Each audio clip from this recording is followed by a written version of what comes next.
Goal has two extremely large programs.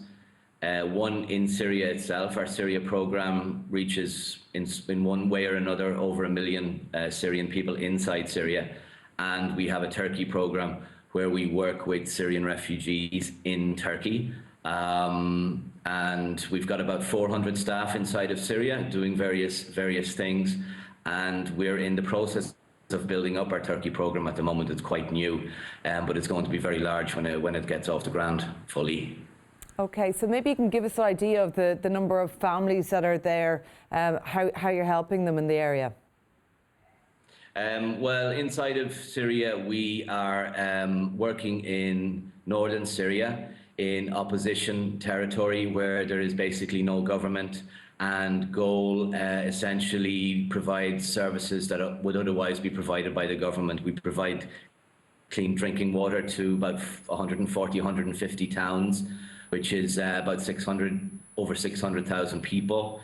Okay, many elements of this deal that's been brokered between the EU and Turkey would be considered quite controversial. Where would it leave families where you are, and from where you're seeing it, Derek, what are people saying about the deal? Well, I wasn't in a position today to talk to any Syrian refugees here in Turkey, but I was talking to several of my Syrian colleagues.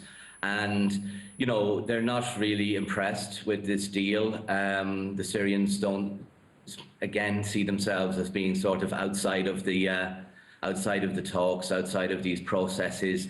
They see themselves as pawns in a game that they're not really being allowed to participate in.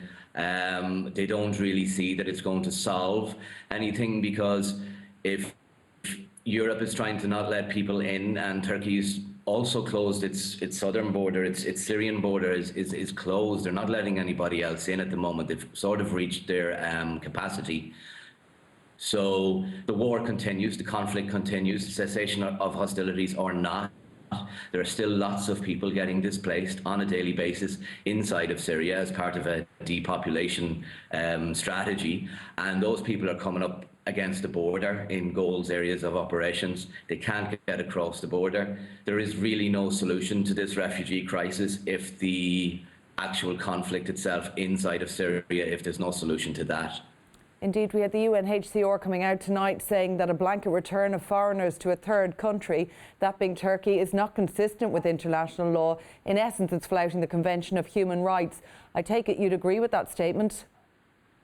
There are certainly quite a lot of flaws in it. I haven't really looked into the legalities of it, but it sounds like that Turkey and EU are solving their problems without really considering the main problem, which is the Syrian conflict itself. Well, Derek, today being International Women's Day, I suppose the focus and spotlight being looked at women in difficult situations around the world. However, news reports would have us believe that it's largely men who are trying to enter Europe. It's not what you're seeing. Well, yeah, for all the images you see of groups of refugees that are men, you will also see, you can find as many, if not more, where the majority of the people in the pictures are women and children and elderly. There are an awful lot of single mothers who are widowed because of the conflict, with children, any number of children. Those are the most vulnerable of the refugees, because they're female-headed households with young children, so they're at a greater risk. You do have a situation where men go ahead and take that risky journey on the boats and get to a European country and try to get asylum and then send for their wives and children later on. So that is a phenomenon, but it's certainly not the case where it's mostly men going there. We encounter an awful lot of female-headed household refugee families, yes.